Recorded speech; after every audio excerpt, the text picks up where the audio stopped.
الحمد لله نحمده ونستعينه ونستهديه ونستغفره ونؤمن به ونتوكل عليه ونعوذ بالله من شرور أنفسنا ومن سيئات من أعمالنا من يهده الله فلا مضل له ومن يضلل فلا هادي له صلوات الله وسلامه عليه على حبيبنا المصطفى وعلى رسولنا الكريم صلى الله عليه وسلم وعلى آله وصحبه ومن تبعهم بإحسان إلى يوم الدين.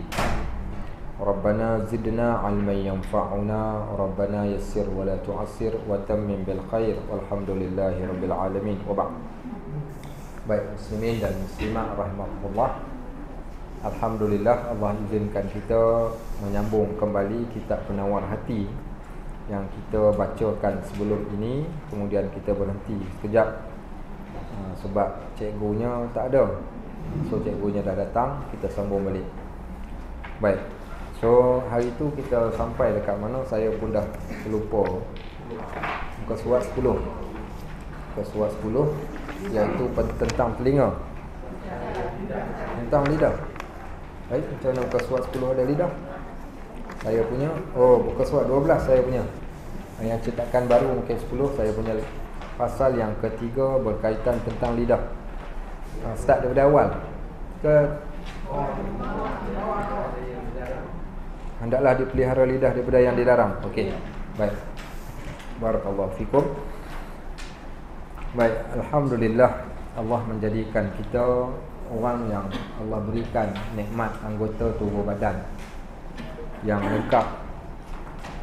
Tetapi setiap nikmat anggota tubuh badan yang lengkap ini akan dipertanggungjawabkan kembali di hadapan Allah ketika kita dibawa untuk menghadap orang Tuhan Rabbul Jalil. Sebagaimana di dalam Al-Quran Allah Subhanahu wa taala telah berfirman, وَلَا تَقْفُ مَا لَيْسَ لَكَ بِهِ عِلْمٌ إِنَّ السَّمْعَ وَالْأَبْصَارَ وَالْفُؤَادَ كُلُّ أُولَئِكَ كَانَ عَنْهُ مَسْئُولًا. Jangan kamu kadang-kala suka mengambil peduli pada benda yang kalian tidak mengetahui tentang hakikatnya.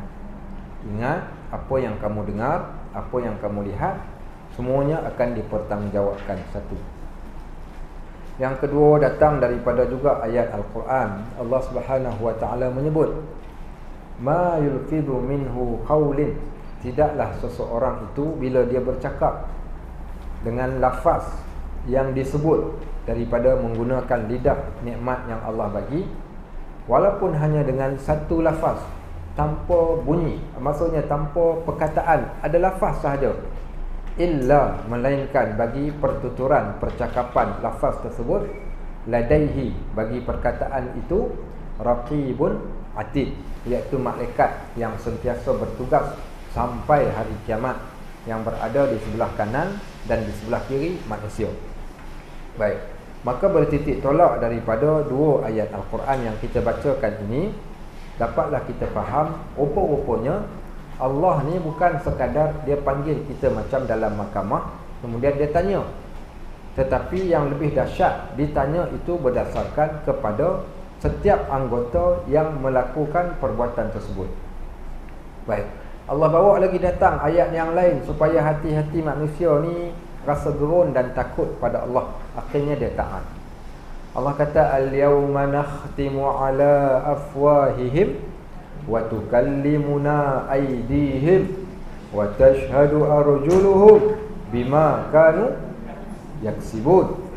Baik, menariknya ayat ni Allah kata, hari kami kunci, kami peteri, kami tutup.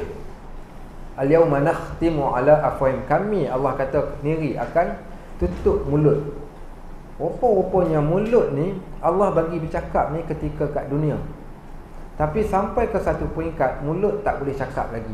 Bila ni hari dihadapkan manusia di hadapan Allah, siapa yang bercakap? Wa tukallimuna aydihim, yang bercakapnya tangan. Kita baca ayat Yasin ini, kita dah rasa maknanya di akhirat kelak nanti tangan berkata-kata. Ya, sebahagian mufassirin, ahli tafsir muasirah yang ada pada hari ini mentafsirkan dengan berkata Hari itu bukanlah hari kiamat semata-mata, bahkan kat dunia lagi rupa-rupanya tangan dah pun menggantikan tempat mulut. Jumpa dengan orang, salam pun tak keluar daripada mulut. Jiran sebelah rumah pun dia tak pernah bertegur siapa. Tapi sekali dia masuk dalam Facebook, Masya Allah, ramahnya bercakap. Semua Facebook orang dia nak komen. Baik. So menunjukkan kadang-kala mulut tak cakap, tapi tangan bercakap. Rupa-rupanya tangan yang bercakap ini, walaupun Al-Quran kata tangan bercakap ini di akhirat, tapi sebenarnya belum sampai akhirat lagi pun dah membuktikan kebenaran ayat Allah ini. Rupa-rupanya tangan boleh ganti lidah. Macam mana tangan boleh ganti lidah? Hari ini ramai orang dia bercakapnya kurang, tapi dia menulis banyak. Dan tulisan itu adalah wakil daripada mulutnya. Dan apa yang dituturkan oleh mulut, yang diterjemahkan oleh tangan tadi, datang pula daripada hatinya. Dan inilah, kalau siapa ingat, kita baca daripada bab yang pertama daripada kitab ini, kita kata controller untuk seluruh anggota kita yang kita ada ini, maka dikontrolkan oleh satu benda. Benda yang lembut duduk kat dalam badan, iaitu hati. Idza salahat salahal jasadu kulluh. Bila dia baik, baik seluruh jasad.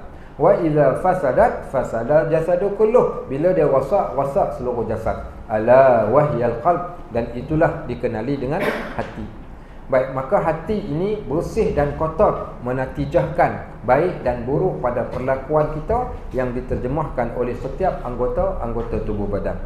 Baik, oleh sebab itu Allah jadikan lidah kepada manusia ada manfaat, dan lidah boleh mendatangkan mudarat. Maka banyak tujuan Allah Subhanahu wa taala jadikan lidah. Wa ja'alna kulla syai'in sababa fa'atba'a sababa. Allah jadikan setiap sesuatu itu asbab dan musababnya, sehingga menjadikan manusia di akhirat kelak mereka akan rasa rugi dan menyesal di atas perlanggaran anggota-anggota tadi yang kita sebutkan ni, atas larangan Allah. Ketika manusia dibawa dan dihadapkan di hadapan Allah di hari akhirat kelak, maka mereka pun berkata, Rabbana arinal ladzaini adallana minal jinni wal ins. Tuhan, boleh tak tunjuk sat dekat kami ni, siapalah dulu kat dunia yang menjadikan kami sesat di antara jin dan manusia. Naj'alhuma tahta aqdamina. Kami nak letakkan mereka ini di bawah tapak kaki kami, liyakuna minal asfalin, supaya mereka berada di bawah, kami duduk atas geram nak pijak. Baik, Allah sebutkan lagi dalam Al-Quran, Rabbana ata'na sadatana wa kubara'ana fa'adalluna sabila. Tuhan, kami telah taat pada beberapa orang di kalangan pemimpin dan pembesar kami, tapi mereka telah sesatkan kami. Maka semua itu Allah akan pertanggungjawabkan balik di hadapan Allah, dan kita akan jadi menyesal. Waktu ke akhirat barulah nak menyesal. Maka Allah jadikan manfaat bagi lidah. Manfaat bagi lidah untuk apa? Untuk baca Al-Quran. Sedangkan kita semua tahu, di antara syafaat yang terbesar yang kita akan dapat di hari akhirat adalah Al-Quran dan juga hadis Nabi SAW. Baik, maka Al-Quran ini maka jadikan sebagai bahasa yang banyak sekali kita sebut. Sehari-hari mulut ni hendaklah memperbanyakkan baca Al-Quran. Itu tujuan Allah jadikan lidah. Baca Al-Quran, baca hadis, sebut zikir, dan baca buku-buku yang menghasilkan kepada kita ilmu, maka semuanya menggunakan lidah. Waktu yang sama, bila dah belajar jadi pandai. Akibat walaupun dia hanya pandai buat kek pandan saja, tak apalah, kek pandan pun kek pandan, ajar orang buat kek pandan. Okey, baik, maka juga dapat ilmu, dapat kebajikan ataupun dapat pahala, iaitu mengajarkan kepada orang ilmu. Sebab tu saya sebut di satu tempat dulu, saya kata kita hari ni jangan lepaskan peluang manfaat yang besar yang boleh kita dapat kepada orang yang lain dengan menggunakan lidah yang Allah berikan pada kita. Contoh, hari ini kita ada anak-anak, kita ada cucu, kita ada jiran tetangga, kita ada sahabat handai. Saya kata ajarkan kepada anak-anak kita ni dengan lidah kita ni, iaitu menyebut kalimah-kalimah yang anak kita akan gunakan kalimah tersebut sepanjang hayat dia. Kalimah apa? Allah. la ilaha illallah, subhanallah, baca doa, baca Al-Quran. Kalau boleh ni, hak basic ni jangan lepaskan kepada orang yang lain. Pasal apa? Kerana kita nak pahala, siapa yang buat kebaikan, asbab datang daripada kita ni, maka nescaya kebaikan yang sama kita dapat. Ad-dallu ala syai' kafa'ilih. Orang yang menunjuk jalan kepada kebaikan sama macam orang yang melakukan kebaikan. So ajar anak apa? Ajar anak menyebut kalimah Allah. Bayangkan tengok sehari kalau 300 kali anak kita sebut perkataan Allah ni, ibu yang mengajarkan dia dapat pahala. Yang ni orang katakan kena pandai bijak main saham. Okey, nak bijak main saham, maka ikutlah saya, Datuk apa kan? Apa lupa dah nama dia. Apa nama dia? Dalam radio tu selalu sebut tu. Bijak saham tu. Apa nama entah saya pun tak tahu. Selalu duk sebut. Tak. Adalah nama dia ke apa? Okey, baik. So, kita nak dapat pahala dengan cara kita sebut, orang sebut. Kita sebut, kita dapat pahala. Sampai ke satu tahap, orang sebut pun kita dapat pahala. Benda-benda yang basic. Sebab tu bila dapat baby ni, benda pertama kita ajar pada dia ni bukan cak cekok udang gamit, cak cekok udang gamit. Tak mau. Ajar dia sebut kalimah Allah. Biar kita sendiri yang ajar. Surah Fatihah kita sendiri yang ajar. Bayangkan tengok, dia akan baca Fatihah seumur hidup dia. Subhanallah, insya-Allah, alhamdulillah. Biar semua benda ni kita yang ajar. So, itu juga maksud dalam bab mengajar ilmu. Bukan makna mengajar ilmu ni nak kena dapat ijazah baru nak ajar. Banyak benda kebaikan daripada lidah yang kita boleh sampaikan kepada orang. Baik, yang ketiga, manfaat kebaikan lidah ni dia kata nak ajak orang kepada kebaikan dan nak cegah kemungkaran. Bila kita ada lidah, kita ajaklah. Okey, jom kita pergi rumah ngaji. Ada apa rumah ngaji? Bukan rumah ngaji sebelah rumah ngaji, kita pergi makan nasi lemak. Kat situ sedap. Okey, contohnya. So, mulut yang mengetahui maka disampaikan. Begitu juga melarang orang. Ada sahabat kita nama dia PA. Tiap-tiap hari main ke rumah kita. Dia sampai saja rumah kita, kau nak tahu hari ni ada cerita sensasi. Apa cerita sensasinya? Sekian dia bawa cerita. Kita pun cakap dekat dia, PA, aku ni pahala tak banyak. Kalau dah aku pahala tak banyak, janganlah kau datang bawa dosa dekat aku. Kita cegah dia kemungkaran. PA, aku ni yang pertama tak boleh makan daging sebab darah tinggi. Jangan kau jadikan aku terpaksa makan daging saudara aku sendiri. Pasal apa? Kau duk datang duk bawa cerita mengumpat. Cakap dia, oh cukup lah. Aku tak suka dengar apa yang kau duk sebut ni. Maka sebab aku takut pada Allah. Maka ni kita cegah orang dengan lidah kita ni bercakap pada benda yang baik dan mencegah daripada kemungkaran. Baik, juga tujuan lidah ni untuk apa? Untuk nasihat orang. Nasihat benda-benda yang baik-baik. Kita ada kawan, kita ada jiran, kita ada saudara mara. Gunakanlah untuk nasihat. Ad-dinun nasihah. Agama ini adalah nasihat. Sebab kita nak nasihatkan orang dengan menggunakan lidah. Lidah juga untuk apa ni? Untuk menunaikan hajat seseorang yang mungkin meminta kita. Pak Haji ada free tak? Apa nama hujung minggu ni? Ada apa tu nak minta jadi wakil? Wakil apa? Wakil berpantun. Kami nak pergi Pinang, anak dara orang. Okey, baik. Pak Haji pun kata minta maaf. Pak Haji ni tak pandai tan tintun keladi wawa. Pak Haji tak pandai pantun. Maka janganlah ketawa.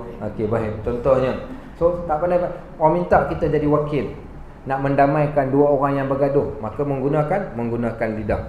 Baik. Juga ada kaitan yang katakan lidah ni dengan faedah akhirat yang dikerjakan dengan lidah. Apa sahaja perbuatan pertuturan lidah ini, nescaya ada kebaikan pada akhirat kita. Ketika mana diceritakan lidah ini dijadikan dan diciptakan oleh Allah. Waktu mula-mula lidah ni diciptakan oleh Allah, seluruh anggota badan ni berkata kepada lidah, ya lisan ittaqillah, wahai lidah, takutlah engkau kepada Allah. Fa innana fika, kerana kami ni tangan, kaki, badan, mata, telinga semua ni berada dengan engkau. Takutlah engkau kepada Allah. Kenapa anggota badan ni cakap dekat lidah ni takutlah engkau kepada Allah? Disebabkan kerana engkau, badan kami binasa, ataupun seluruh anggota yang lain menjadi binasa disebabkan lidah. Cantiknya orang Melayu, maka dia buat satu pantun ke syair ke apa, peribahasa. Kerana santan pulut binasa, kerana lidah mulut binasa. Macam mana? kerana santan, kerana pulut santan, mana santan, kerana santan pulut binasa. Salah, bukan. Kerana pulut santan binasa. Kerana pulut santan binasa, kerana mulut badan binasa. Kalau bahasa Arab dia ada satu syair dia kata la tatakallam bilisanik ma tuksiru bihi asnanik. Jangan kamu bercakap dengan lidah kalian yang akan menyebabkan patah gigi kalian. Sebab mulut gigi patah. Okey, baik, itu pepatah Arab. Baik, maka kata pengarang kitab wa nafa'ana bi'ulumihi fi darain, mudah-mudahan kita dapat manfaat ilmunya dunia dan akhirat. Allah menjadikan lidahmu kerana muslihat duniawi. Okey. Allah jadikan lidah ni untuk faedah dunia. Faedah dunia ni apa? Nak berniaga, nak cari rezeki, nak mencari harta. Baik, semuanya menggunakan lidah. Orang datang tanya, berapa satu ni? Kita diam. Kita pun tunjuk kat situ ada tanda harga RM1. Rasanya itulah kali pertama, kali terakhir orang mai datang beli dekat kita. Maka tujuan nak berniaga, nak bekerja dan segala urusan akad, seperti akad jual beli. Kerana dalam mazhab Imam Syafi'i, siapa yang berjual beli, maka hendaklah ada di sana rukun jual beli itu adalah akad. Okey. Bagaimana akad itu? Akad jual beli, saya beli barang pak cik, ya saya jual barang. Maka mesti ada akad. Kalau tak ada akad, sah tak jual beli? Sah ke tak sah? Asal mazhab Imam Syafi'i ini wajib bagi setiap urusan jual beli ni mesti kena ada akad. Tapi Imam An-Nawawi mentarjihkan dengan berkata, sesiapa yang nak berjual beli, kalau urusan jual beli itu adalah urusan jual beli yang yasirah, yang simple, yang mudah, yang kecil, maka la hajata ila aqdin, tidak ada keperluan untuk akad. Maka bagaimana? Cukup hanya sekadar dipanggil bai'ul mu'atah, dengan cara bagi duit, ambil barang, itulah akadnya. Dengan syarat benda yang kecil, beli gula, beli harga yang murah-murah, beli barangan-barangan yang biasa. Tapi sekiranya membeli barangan-barangan yang besar, yang ada nilai yang berharga, maka la budda minal aqdi, tak dapat tidak, mestilah dengan cara akad. Okey. Begitu juga dengan berkahwin, dengan urusan-urusan berhutang, maka semuanya memiliki akad yang perlu menggunakan lidah. Baik. Juga dia kata tujuan Allah jadikan lidah ni supaya engkau bersyukur atas nikmat lidah ini dengan memeliharakannya daripada apa yang tiada dijadikannya. Maka bagaimana seseorang yang nak bersyukur ni, dia nak jaga lidah dia ni, nak bersyukur dengan lidah ni macam mana buat? Iaitu mensyukuri nikmat lidah dengan merasakan lidah inilah sebaik-baik nikmat Allah bagi dekat kita. Baik, sehari kita boleh dapat pahala yang teramat banyak dengan lidah. Macam mana nak buat? Contoh dengan berzikir. Bukankah kalimatan khafifatan fil lisan, saqilatan fil mizan, dua kalimah ringan pada mulut, berat pada timbangan. Kalimah apa? Subhanallah wa bihamdihi, subhanallahil azim. Okey, subhanallah likulli tasbihatin fahiya sadaqah, ucapan tasbih tu sedekah. Likulli tahmidatin fahiya sadaqah, ucapan alhamdulillah tu pahala sedekah. Wa likulli tahlilatin fahiya sadaqah, ucapan la ilaha illallah itu sedekah. Termasuk subhanallah tamla'ul mizan, wa subhanallah walhamdulillah tamla'an ma bainas samawati wal ard. Kalimah subhanallah itu sahaja pun akan memberatkan timbangan kita. Kita buat amalan sehari-hari kita ni, amalan kita tak penuh dalam yang kantung hari ni punya. Tapi sebab kita orang yang memperbanyakkan zikir, Allah jadikan timbangan kita penuh untuk hari itu hanya dengan subhanallah tamla'ul mizan, dia akan memenuhkan timbangan. Tak cukup lagi, tambah lagi subhanallah walhamdulillah tamla'an. Kedua-dua kalimah ini akan memenuhkan ma bainas samawati wal ard, di antara langit dan bumi. Sebab itu Allah Subhanahu wa taala selalu berpesan kepada Nabi sallallahu alaihi wasallam dan kepada kita memperbanyakkan tasbih dan tahmid dan istighfar. Apa buktinya? Di dalam Al-Quran Allah kata fasabbih bihamdi rabbika. Dalam Al-Quran, wastaghfir, ucapkan tasbih, ucapkan tahmid dan banyakkan istighfar. Baik, wa minal laili fasabbih wa idbar sujud. Daripada sebahagian malam ucapkanlah tasbih menggunakan lidah. wa minal laili warattilil qur'ana tartila. Bacalah ketika waktu malam Al-Quran dibacakan dengan tartil, menggunakan lidah. Allah ceritakan lagi tentang ahli syurga, apa istimewa ahli syurga dan apa amalan mereka ahli syurga ni sampai mereka dapat syurga ni. Al-Quran semua cerita. Allah kata innalil muttaqina fi jannatin wa uyun. Orang yang muttaqin kami nanti bagi syurga yang mengalir sungai kat bawahnya. Apa amalan ahli syurga yang muttaqin ini? Kanu, adalah mereka ahli syurga ini qalilan minal lail, sikit tidur waktu malam. Wal bil ashari hum yastaghfirun. Di waktu penghujung malam dia gunakan faedah mulut dan lidah ini untuk dapatkan kedudukan terpuji di sisi Allah. Dengan apa? Memperbanyakkan istighfar di penghujung malam. Masuk syurga dia. Nabi SAW mula-mula daripada bangun tidur dah mula berzikir. Sesiapa pun bila dia bangun daripada tidur, bahkan terjaga di tengah malam, Nabi pesan pada kita supaya berzikir. Dengan zikir itu dia akan membukakan ikatan setan yang membelenggu seseorang. Kemudian dia pun baca lagi alhamdulillahillazi ahyana ba'dama amatana wa ilaihin nusyur. Sambil tangan ni gosok muka, gosok kedua belah muka ni untuk nak hilangkan kesan mengantuk. Okey, baik. Kemudian Nabi SAW baca lagi, baca pula ayat Quran, celik-celik mata dah zikir dah. Apa ayat Quran yang Nabi SAW baca ketika bangun daripada tidur? Siapa tahu? Siapa tahu? Jawapan dia betul, insya-Allah Rumah Gaji Melaka bagi satu hadiah istimewa. Saya tak tahu apa hadiahnya, kena tanya orang belakang. Okey, baik. Siapa nak jawab? Apa bacaan yang Nabi SAW baca daripada Al-Quran saat ketika bangun daripada tidur? Celik-celik mata dah baca ayat Quran dah. Ayat apa? Ayat apa? La ilaha illallah wahdahu la syarika lah. Itu ayat Quran, itu zikir. Abuna Rasul baca Fatihah. Bukan. Kita orang Melayu tak Fatihah Yasin, tak Fatihah Yasin. Okey, baik. Okey, baik. Apa dia? Okey, masa berjalan cepat sebelum kita tutup. Syahidallah, bukan juga. Okey, dah habis? Tak ada dah? Habis? Okey. Inna fi khalqis samawati wal ard wa ikhtilafil laili wan nahar la ayatin li ulil albab allazina yadhkuruna Allaha qiyaman wa qu'udan wa ala junubihim wa yatafakkaruna fi khalqis samawati wal ard. Nabi baca ayat 190 surah Ali Imran. Bila dia baca ni? Ketika mula bangun tidur tu dah start baca Quran dah. Kita bila kita baca Quran? Bila lapang baru baca Quran. Celik-celik mata. Ayat 190 surah Ali Imran. Baik. Inna fi khalqis samawati wal ard. Sesungguhnya ada tok-tok guru pondok pula, dia bagi petua. Dia kata bila bangun tidur nak ambil aura tengah malam pagi ni supaya kita dapat aura yang baik. Dia kata pergi buka tingkap. Okey, buka tingkap. Umur berapa? 70 tahun. Nama apa? Mak Esah. Rambut panjang sampai ke pinggang, warna putih. Duduk kat tepi tingkap. Ustaz kau buka tingkap, dia buka tingkap sambil sikat rambut. Inna fi khalqis. Orang tengok Pak Haji nak pergi ke masjid, tengok daripada jauh memang confirm dia kata hantu mak limah dah balik rumah. Okey, tak pasal-pasal.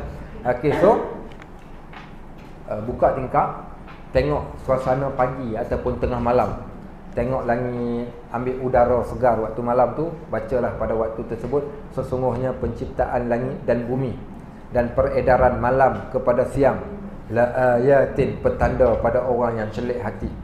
Dan mereka-mereka orang yang celik hati ni orang yang yazkurunallah, sentiasa ingat Allah, qiyaman ketika dia berdiri, wa qu'udan ketika dia duduk, wa ala junubihim ketika dia berbaring, wa yatafakkarun, sentiasa memikirkan khalqis samawati wal ard, penciptaan Allah daripada langit sampai ke bumi dia duk fikirkan.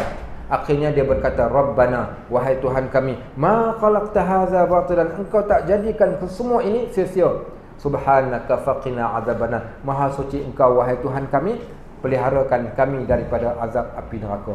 Itulah yang dibaca oleh Nabi SAW selain daripada doa ketika bangun daripada tidur, kemudian barulah dia akan masuk ke tandas pada waktu tersebut. Okey, baik. So menunjukkan bagaimana Nabi SAW menjadikan lidah ini lubuk pahala. Apa lagi? Siapa yang membacakan bagaimana Nabi SAW berada di dalam majlis.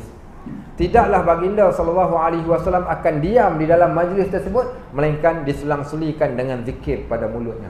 Contoh dah habis bercakap, kebiasaannya baginda akan memperbanyakkan menyebut kalimah ini. Berapa banyak dia akan sebut, bahkan kata Ibnu Mas'ud, kami kira dan kami dapati lebih daripada 100 kali Nabi SAW sebut. Dia duduk diam-diam, maka dia akan sebut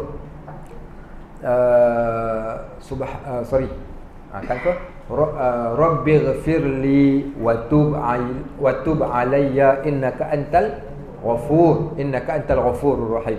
Okey, Rabbighfirli wa tub alayya. Rabbighfirli wa tub alayya. Duduk saja-saja, jadikan kebiasaan.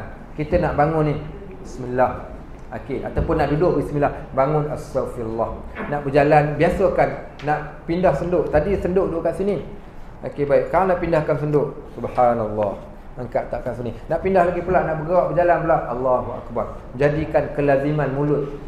Ini tidak. Kalau dah mulut terbiasa dengan ucap apa, wow punya senduk, jadi aku tak kat sana, tiba-tiba boleh hilang.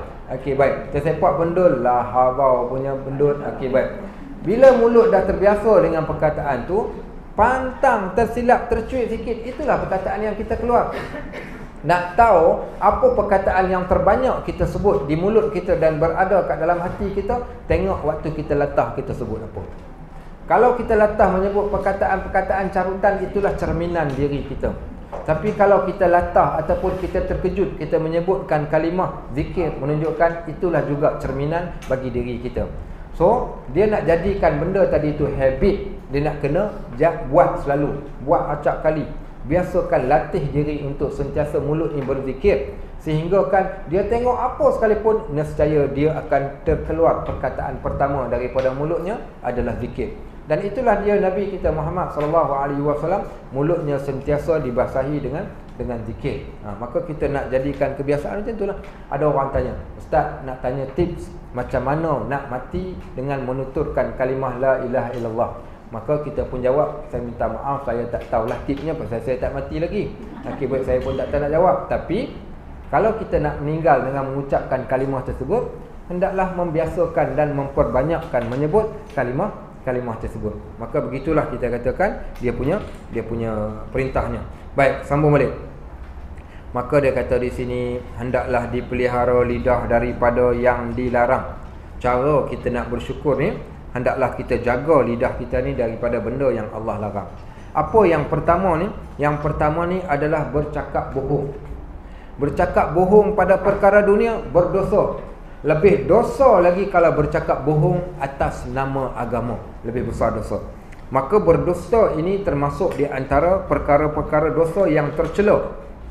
Kenapa? Dia kata seperti berdusta yang menyakiti orang lain, maka ia dosa besar. Bersalahan berdusta yang tiada menyakiti. Apa beza dosa berdusta yang menyakiti orang lain dengan dosa berdusta dengan tidak menyakiti?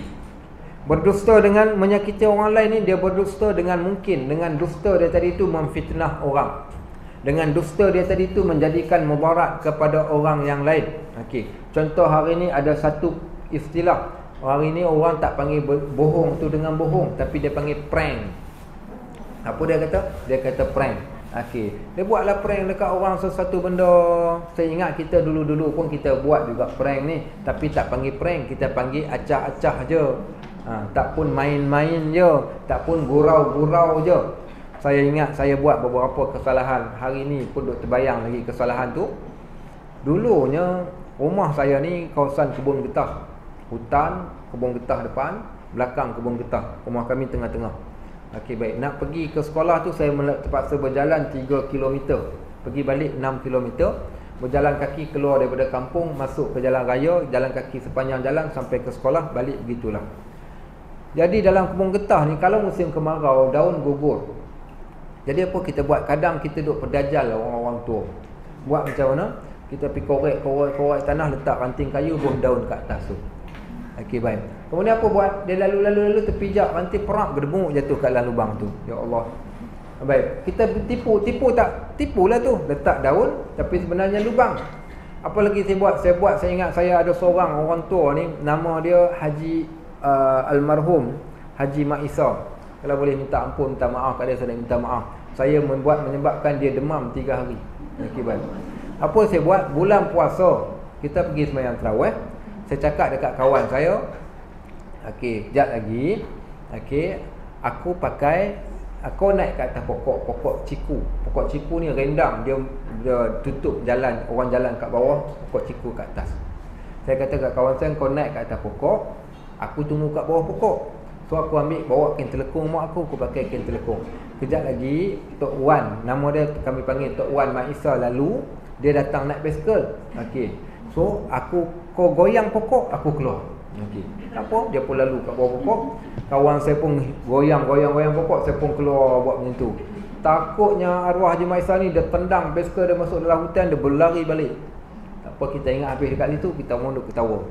Besoknya mak saya duk kemah-kemah duk buh bedak kat muka. Nak pergi mana mak?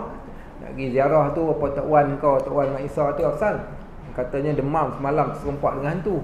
Okey, baik. Dalam hati saya kata, sudah, kata jangan mati sudah betul. Baik. Tu semua bohong tak bohong lah. Dia panggil prank, lebih lagi prank yang dahsyat. Prank dalam bab berkaitan tentang perceraian suami isteri, bawa balik perempuan lah, macam-macam prank yang yalah, semua tersebut masuk dalam perkara dusta. Lebih-lebih lagi prank ataupun dusta yang menyakiti orang yang lain sehingga menyebabkan orang tu menangis ataupun dia susah hati, okey, ataupun yang berlaku sesuatu benda yang buruk. Maka semua ni masuk dalam bab dosa-dosa besar. Baik, juga kalau sekiranya tidak menyakiti sekalipun, maka dia akan masuk di dalam bab dosa-dosa kecil, kecuali kerana ada keperluan. Adakah dosa, adakah menipu ataupun berdusta yang ada keperluan ni, yang dikira tak berdosa ni? Maka tiada berdosa seperti berdosa kerana mendamaikan antara manusia. Contohnya PA, okey, bergaduh dengan timah. Okey, dua orang ni dulu baik, lepas tu bergaduh. Kita ni pula nama Milah duduk kat tengah-tengah. Okey, baik. Bila dia bergaduh, kita pun jadi serba salah. Pi ke rumah PA, Milah marah. Okey, baik. Pi ke rumah Milah, PA marah pula. Akhir sekali, satu hari ni kita ada satu idea. Tapi cakap kat PA, Milah tu sebenarnya dia sayang dekat kau. Okey, dia minta aku tolong sampaikan, dia segan, malu, dia nak minta maaf lah, dia nak bernamai dengan kau. Dia mengaku kata dia salah. Kita pergi pula kat Milah, dia minta aku sampaikan salam dekat kau, dia mengakulah kata dia salah semua, ingat-ingat dia nak bernamai. Lepas tu kita panggil dua orang, kita bagi bertemu. Yang ni dibenarkan pada syarak, tapi jangan melampau-lampau sangat. Okey, jangan melampau sangat. Baik, kemudian macam mana lagi? Di antara contohnya nak menjaga hubungan suami isteri. Saya selalu terkena. Kita terkena macam mana? Okey, baik. Tiba-tiba datang seorang, Ustaz, apa khabar Ustaz? Baik. Okey. Apa namanya? Itulah dia kata Pak Haji selalu duk cerita pasal Ustaz. Dia kata semenjak dia ikut kuliah Ustaz ni, dia pun duk balik lambat dah setiap malam. Dia kata, balik lambat? Balik lambat macam mana tu? Itulah dia kata kuliah Ustaz lepas habis kuliah maghrib, masuk lepas isyak pun ada kuliah lagi, kata pukul 11 baru habis. Saya kata kurang asam punya Pak Haji, dia jual nama aku. Okey, baik. Kuliah habis pukul 9 dah, habis dah kuliah, tapi dia kata pukul 11. Kat mana dia duduk? Dia pergi lepak dekat kedai. Habis dia jual apa? Dia jual pula nama ustaz. Apa tujuannya? Kerana nak mengharmonikan. So tak naklah soal selidik, sembang, cakap banyak. Maka dia kata dia pergilah mana-mana, pergi jumpa kawan ke apa ke. Maka kalau nak menjaga hubungan yang macam ni, dibenarkan pada syarak. Walau bagaimanapun jangan menjadikan kebiasaan, melainkan ketika perlu yang sangat-sangat, kerana nak jaga hati, nak jaga perasaan. Tapi kalau jadi kebiasaan, itu perangai tak elok, tabiat buruk. Jangan jadikan kebiasaan. Digunakan senjata ni bila? Ketika perlu sahaja. Tak boleh tiap-tiap hari duduk menipu. Pasal apa? Kerana bila dah menipu kerap, dia akan masuk dari dalam bab perkara-perkara yang tercela. Tercela, takut nanti dia akan jadi satu habit yang lain. Maka hukum di sini tetap hukumnya adalah berdosa juga. Kalau sekiranya dia lakukan dalam keadaan yang sebegitu rupa, kononnya nak gunakan, dibenarkan. Apa-apa pun, hukum asal tidak dibenarkan berbohong. Cuma hanya bab untuk nak mendamaikan di antara dua pihak sahaja. Lain daripada itu tidak dibenarkan. Ataupun sebagai strategi perang. Okey, seorang polis, okey, dia nak menyiasat seorang tentera ketika di medan peperangan, seorang jeneral, seorang ketua contohnya. Sebagaimana Nabi SAW ketika mana baginda ditanya, siapa engkau ni?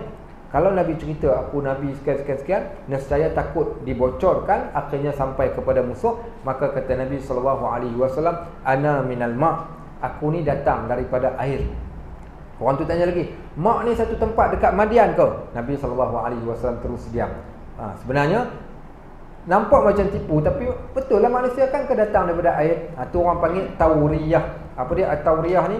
Dia panggil lencongan ataupun apa dia panggil tauriyah ni? Bukan tipu lah. Kita panggil untuk nak selamatkan diri. Maka kita, contoh orang datang, kita tengok dia datang dengan bengis, dengan tattoo dekat tangan, bawa parang pula. Ayah mana ayah? Ayah kita duduk makan nasi kat dapur. Kita kata ayah ada duduk makan nasi. Bodoh lah waktu tu. Sebab apa nak kata ayah tak ada? Ayah pergi mana? Tak tahu pergi mana. Sebab apa? Kerana dia berhubung kait tentang soal kematian.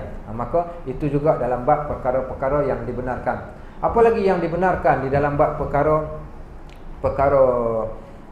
at-tauriyah ataupun berselindung di sebalik sesuatu ni, sekiranya ada mudarat yang besar pada waktu itu, maka dibenarkan sebagaimana sabda Nabi SAW, laisa bil kadzdzab man yuslihu bainan nas, bukanlah dianggap pendusta orang yang mendamaikan di antara manusia.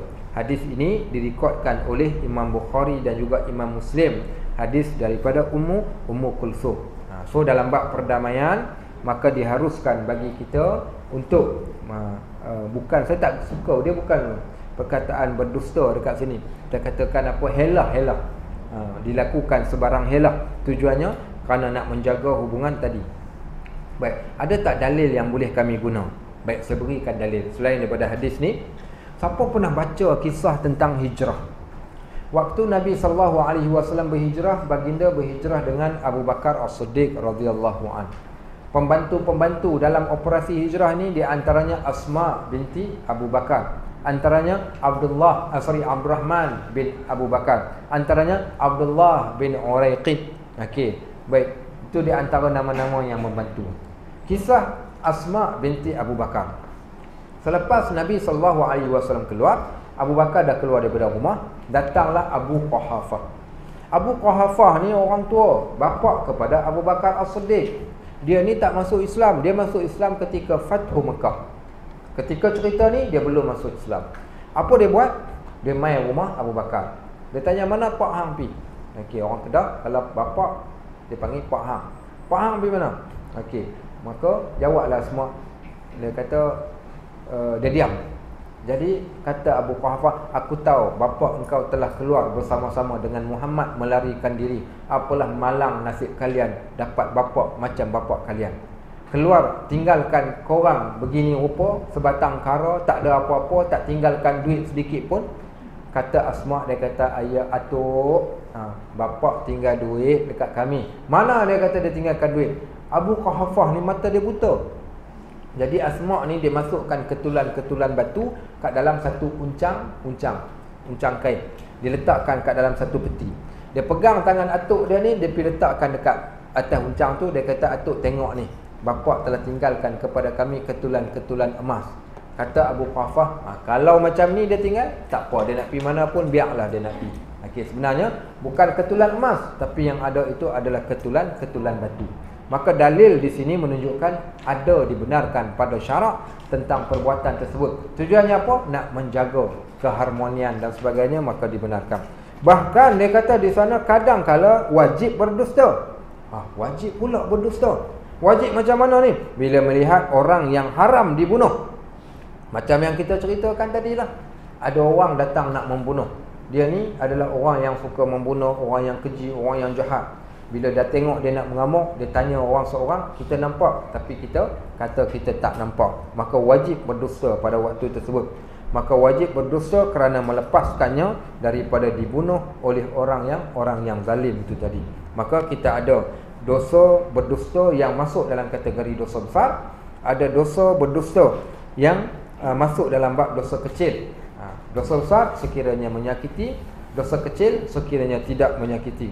Dosa besar sekiranya ada kaitan dengan atas nama agama, dan dosa kecil sekiranya pada urusan-urusan yang kecil sebagaimana urusan dunia. Dan juga kita katakan tiada berdosa sekiranya berdusta untuk mendamaikan, bahkan wajib berdusta bila mana dia melibatkan perkara-perkara berkaitan tentang soal nyawa dan sebagainya. Baik, maka kita dah faham. Maka Allah perintahkan kita dalam bab lidah ni, menjaga lidah ni daripada berdusta, kerana berdusta termasuk di antara perkara yang dilarang. Baik, yang kedua kata pengarang kitab, dia kata orang yang bersyukur dengan nikmat lidah ni gunakanlah pada perkataan yang baik, jangan mereka mengumpat. Baik, apa dia makna mengumpat? Mengumpat dalam bahasa Arab disebut sebagai al-ghibah. Ghibah maksudnya adalah mengumpat. Apa dia makna mengumpat ni? Engkau menyebut tentang saudaramu dengan perkataan yang dia benci. Kalau dia dengar, dia tak suka di belakang. Okey, so kita ada 3 benda. Okey, kita ada 3 benda. Apa dia 3 benda ni? Yang pertama mengumpat. Kalau dia bercakap benda tersebut dusta, okey, baik, sorry. Kalau dia bercakap okey di belakang,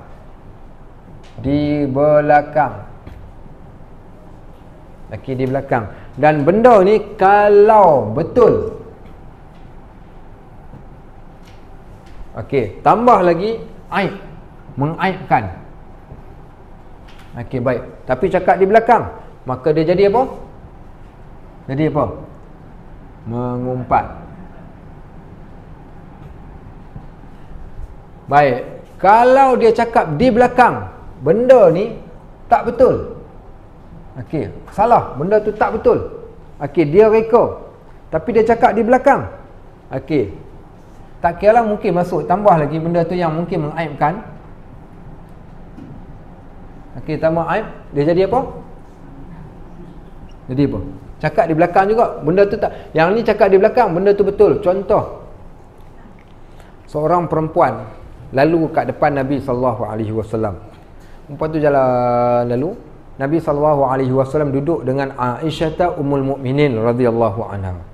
Apa kata Aisyah? Ya khasrata, pendeknya orang tu. Kata Nabi SAW kepada Aisyah, ya Aisyah, artabtiha, wahai Aisyah, engkau telah mengumpat perempuan tersebut, kau pergi minta maaf balik dekat dia. Engkau telah mengumpat, hanya bercakap pendeknya dia.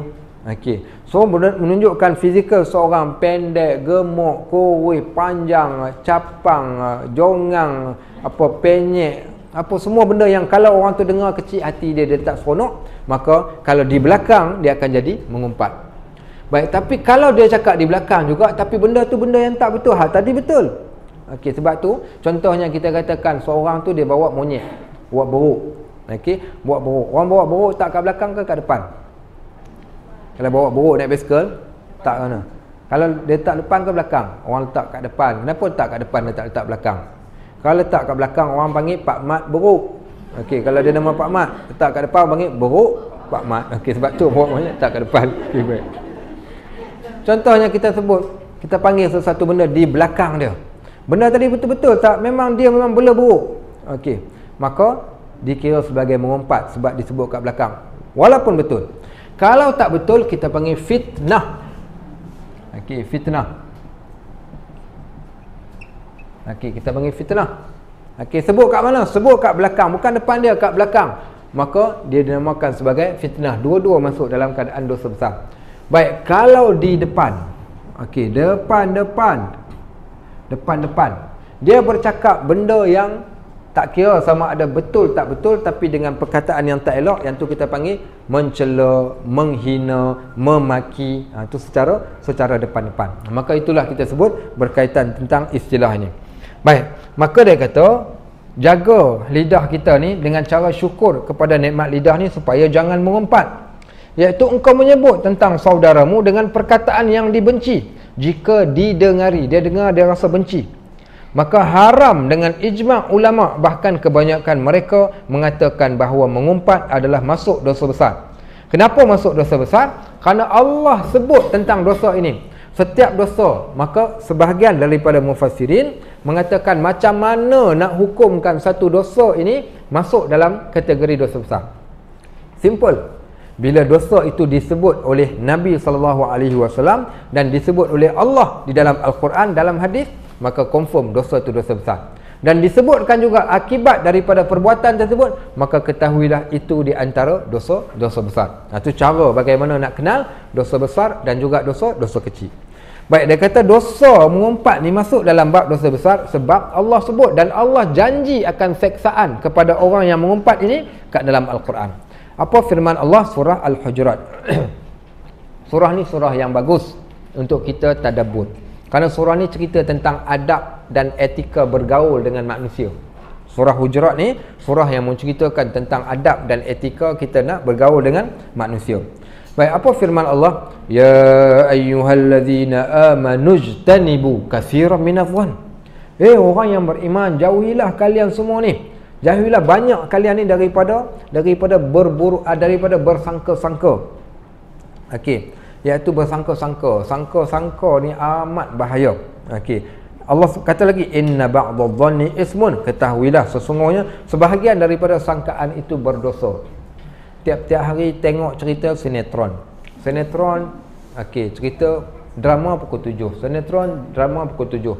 Cerita sinetron drama pukul 7. Tiap-tiap hari cerita pasal orang kaya benci orang miskin, orang kaya cara macam ni, orang miskin bergaduh adik-beradik, begitu begini begitu ni. Jadi kalau dah tiap-tiap hari duk tengok benda negatif, bergaduh adik-beradik, sangka buruk pada orang, benda tu dia akan jadi habit. Tak ada kerja pun nak buat dah pencen. Tengah hari lepas makan nasi, nak tidur tadi dah tidur dah. Nak sapu sampah, rumah dah sapu. Duduk kat atas kerusi depan rumah, duduk diam tengok kat luar. Tiba-tiba nampak ada jiran. Okey, jiran kita yang kita kenal, dia keluar daripada rumah jiran kita yang lain, lalu depan rumah, dia tak pandang dekat kita. Okey, baik.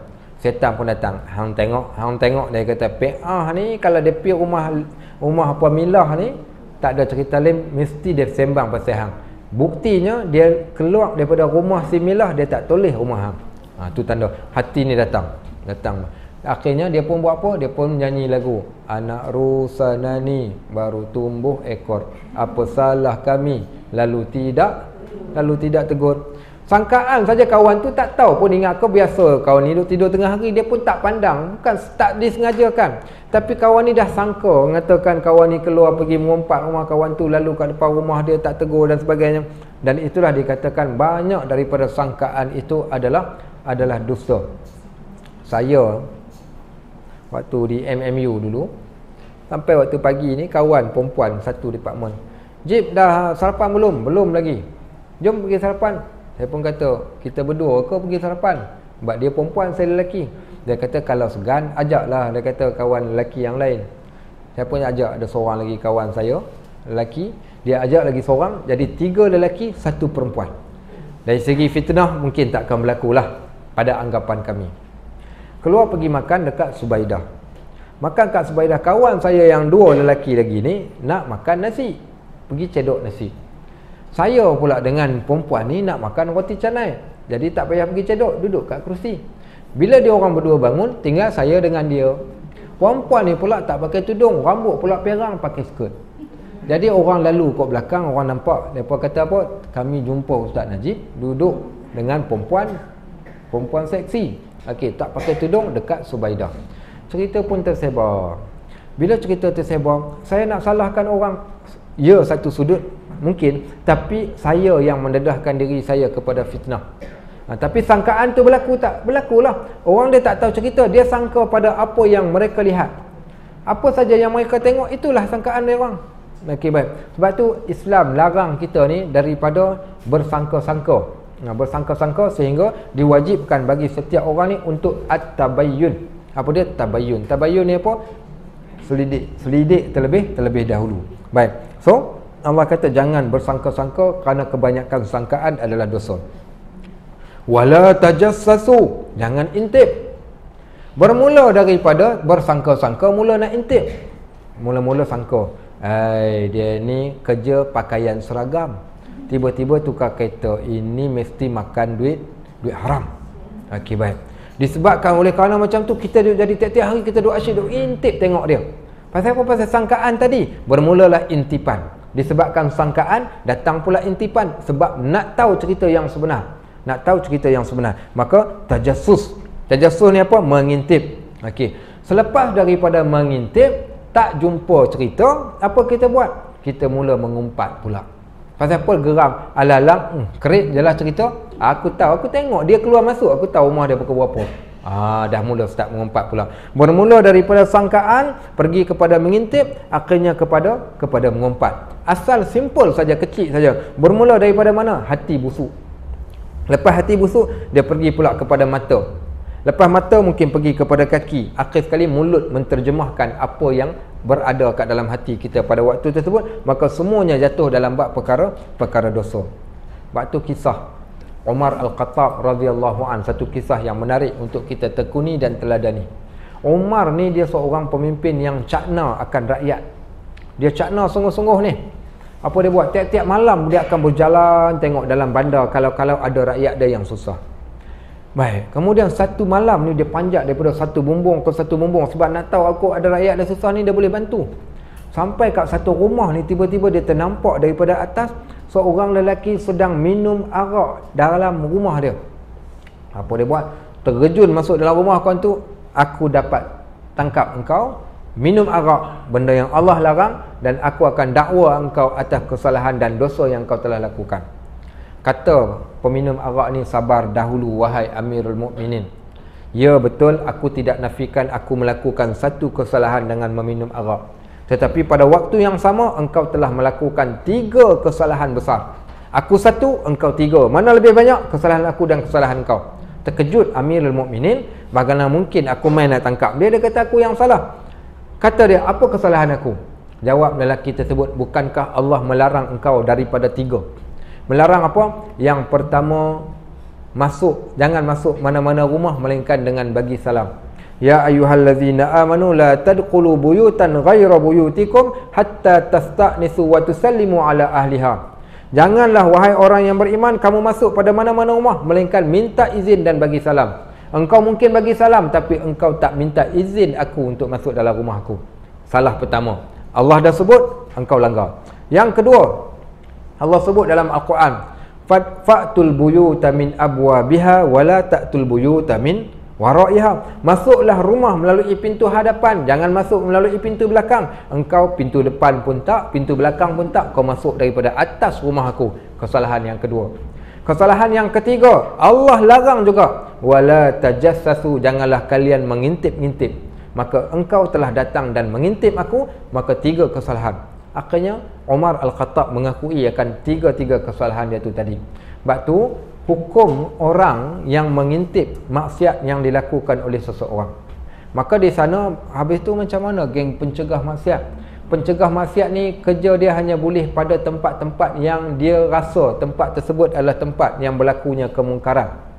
Baik. Dan yang kedua, bila ada report, ada pun kerja dia tiap-tiap hari sampai pergi terkejar rumah orang tu, rumah orang ni tanpa ada apa-apa tanda, maka dihukumkan haram. Lebih-lebih lagi hari ni ada orang yang dia pergi melihat mana-mana couple yang melakukan apa-apa perkara yang tak elok di tempat-tempat tertentu, dia ambil gambar, dijajanya, maka semuanya masuk dalam kategori yang Allah haram.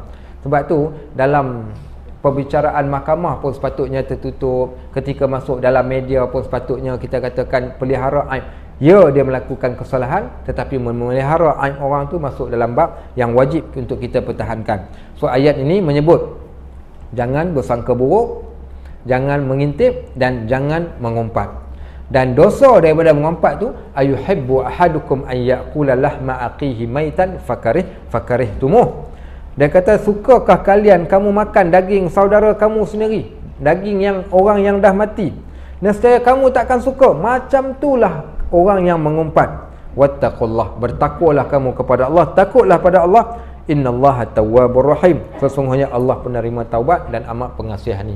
Siapa yang dah buat, pohon ampun pada Allah. Kalau boleh, saya pernah tanya dulu di MB, boleh ke nak sewa apa tu yang kan iklan dekat tepi jalan yang ada lampu? Dia kata boleh. Semua orang boleh. Boleh, dia kata. Lepas tu saya pun tanya, kalau saya nak sewa, saya nak letak kempen apa-apa jauhi zina ke? Oh, yang tu dia kata saya tak berani nak jawab. Saya kata tadi kata boleh. Baik, saya puji Indonesia Saudi dalam bab iklan dia. Di Indonesia ada satu iklan, seorang lelaki keluar daripada airport. Keluar saja daripada airport ni, dia pun keluarkan rokok daripada poket. Baru nak nyalakan rokok dia, datang orang ramai-ramai baca Yasin wal Quranil Hakim innaka laminal mursalin. Dia pun pelik, asal masuk balik rokok, jalan lagi.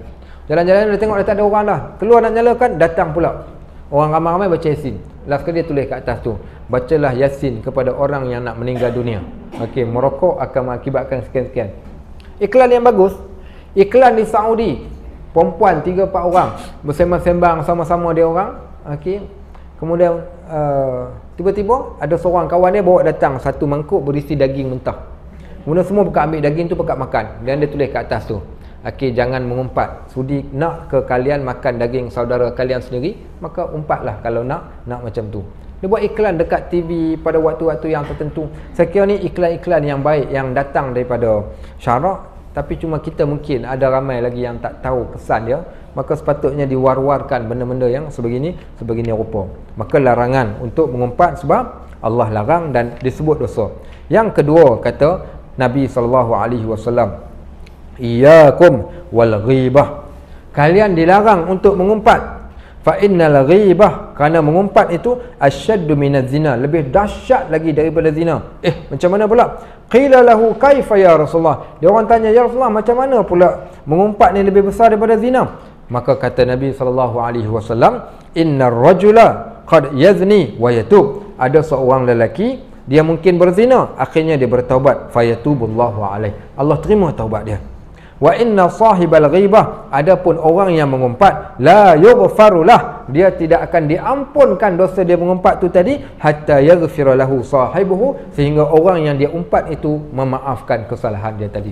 Tak pasal-pasal duk merangkak ke akhirat pergi cari orang yang kita mengumpat tadi. Tu yang dikatakan ada orang yang muflis di akhirat ni punca kerana orang lain dia muflis. Okey, punca kerana orang. Sebab tu disebut hadis bila Nabi tanya sahabat, atadruna manil muflis, hampa kenal kau siapa orang muflis ni? Sahabat kata, man laisa lahu dinarun wala dirhaman. Orang tak ada wang ringgit. Nabi kata, tak, orang muflis itu orang yang pergi ke akhirat yelek, kosong, tak ada pahala. Mana pergi pahalanya? Di dunia syatamu haula wa syatamu haula. Waktu kat dunia ni dia duk kutuk orang tu, dia kutuk orang ni, dia fitnah orang tu, dia fitnah orang ni, dia mengumpat orang tu, dia mengumpat orang ni. Pergi ke akhirat, semua kebaikannya ditransferkan kepada orang yang dia kutuk, fitnah, mengumpat tadi. Sahabat tanya, ya Rasulullah, kalau dia tak ada pahala nak ditransfer? Maka kata Nabi SAW, dia ambil dosa orang tu dan ditempelkan pula pada buku catatan dia. Tak pasal-pasal orang panggil, tak ada kerja, cari kerja dan cari naas. Okay, so jauhilah kita daripada mengumpat.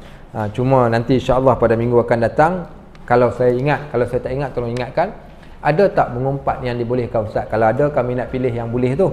Okey, baik. Contohnya, okay, nanti minggu depan kita cerita ada tak yang masuk kategori mengumpat tapi bolehkan. Baik. Barakallahu fikum wa jazakumullahu khairan katsira. Ada soalan ke nak tanya? Kalau ada soalan lah. Ada? Tak. Ya. Banyak orang guna istilah bohong sunat. Bohong sunat. Okey. Sebenarnya tidak ada istilah bohong yang sunat. Okey. Tidak ada istilah bohong sunat sebab sunat itu benda yang Nabi SAW yang syarak sebut, yang Nabi SAW buat. Cuma di sana kita katakan istilah bohong sunat tu bukan dari segi perbuatan tu ada tak. Tadi kita dah katakan bohong yang dibenarkan. Tapi bukanlah bohong tu bohong sunat, tapi atas dasar kerana nak jaga hubungan sahaja, dan tidak pun dia masuk dalam kategori sunat sekalipun. Bahkan berbohong itu masuk dalam kategori yang tercela. Cuma dibolehkan, dibenarkan pada benda yang basic, yang sedikit. Adapun dalam benda-benda yang besar, abang dengan butang baju, dengan kain sampin, dengan songkok nak pergi mana? Pergi ke Kenduri hari ni dia orang minta jadi apa namanya, penyambut tetamu. Oh ya ke, rupanya dia nak pergi Siam nak kahwin. Baik. Kalau dia tipu tu tetap masuk dalam kategori yang berdosa juga kan. Baik. Baik pula. Subhanakallahumma wa bihamdik asyhadu an la ilaha illa anta astaghfiruka wa atubu ilaik. Wa sallallahu ala sayyidina Muhammad wa ala alihi wa sahbihi wa sallam. Walhamdulillahi rabbil alamin. Barakallahu.